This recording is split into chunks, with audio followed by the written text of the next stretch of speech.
ಪ್ರಧಾನಿ ನರೇಂದ್ರ ಮೋದಿ ಅವರ ಜನ್ಮದಿನದ ಪ್ರಯುಕ್ತ ಗುಡಿಬಂಡೆಯಲ್ಲಿ ಉಚಿತ ಆರೋಗ್ಯ ಶಿಬಿರ ಹಮ್ಮಿಕೊಳ್ಳಲಾಗಿತ್ತು.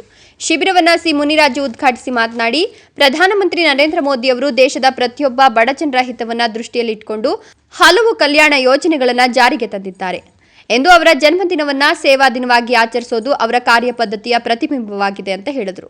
ಶಿಬಿರದಲ್ಲಿ ಕಣ್ಣಿನ ತಜ್ಞರು, ಸಾಮಾನ್ಯ ವೈದ್ಯರು, ಚರ್ಮರೋಗ ತಜ್ಞರು, ಶಸ್ತ್ರಚಿಕಿತ್ಸಕರು ಹಾಗೂ ಇತರ ಹಲವಾರು ವಿಭಾಗಗಳ ಪರಿಣಿತರ ವೈದ್ಯರು ಬಂದು ಸೇವೆ ಸಲ್ಲಿಸಿದ್ರು.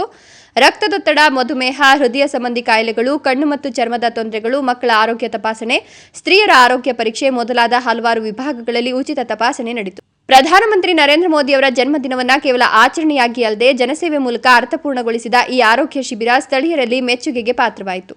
ಆರೋಗ್ಯ ತಪಾಸಣಾ ಶಿಬಿರದಿಂದ ಬಡವರು, ಮಧ್ಯಮ ವರ್ಗದವರು, ಹಳ್ಳಿಗಳಿಂದ ಬಂದ ಜನರಿಗೆ ತಕ್ಷಣದ ಆರೋಗ್ಯ ನೆರವು ಲಭಿಸಿತು. ಇದೇ ರೀತಿಯಲ್ಲಿ ಮುಂದೆಯೂ ಹೆಚ್ಚಿನ ಸೇವಾ ಚಟುವಟಿಕೆಗಳನ್ನು ಹಮ್ಮಿಕೊಳ್ಳಬೇಕೆಂಬ ನಿರೀಕ್ಷೆಯನ್ನು ಸಾರ್ವಜನಿಕರು ವ್ಯಕ್ತಪಡಿಸಿದರು.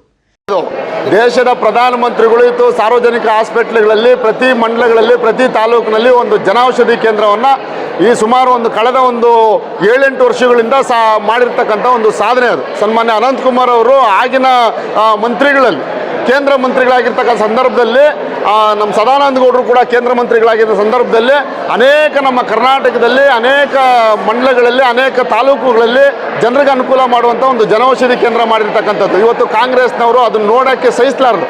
100 ರೂಪಾಯಿ ಏನು ಮೆಡಿಸಿನ್ ಇತ್ತು, 100 ರೂಪಾಯಿ ಏನಲ್ಲಿ ಔಷಧಿ ತಗೊಬೇಕಾದ್ರೆ 10 ರೂಪಾಯಿಗೆ ಸಿಗ್ತಾ ಇತ್ತು. ಇವತ್ತೆಲ್ಲ ಜನರಿಗೆ ಎಷ್ಟು ಅನುಕೂಲ ಗೊತ್ತಾ, ಹಾಸ್ಪಿಟ್ಲಲ್ಲಿ ಇರ್ತಕ್ಕಂಥ ಜನರಿಗೆ. ಅದನ್ನು ತಗೊಂಡಾಗ ಸೈಡ್ಗೆ ಹಾಕಿ ಅದಕ್ಕೆ ಮೆಡಿಸಿನ್ನೇ ಇಲ್ದಿರ ಮಾಡಬೇಕು, ಅದನ್ನು ನಿಲ್ಲಿಸಬೇಕು ಅಂತ ಏನು ಸಿದ್ದರಾಮಯ್ಯನವ್ರ ಸರ್ಕಾರ ಹುನ್ನಾರ ನಡೆಸ್ತಾ ಇದೆ.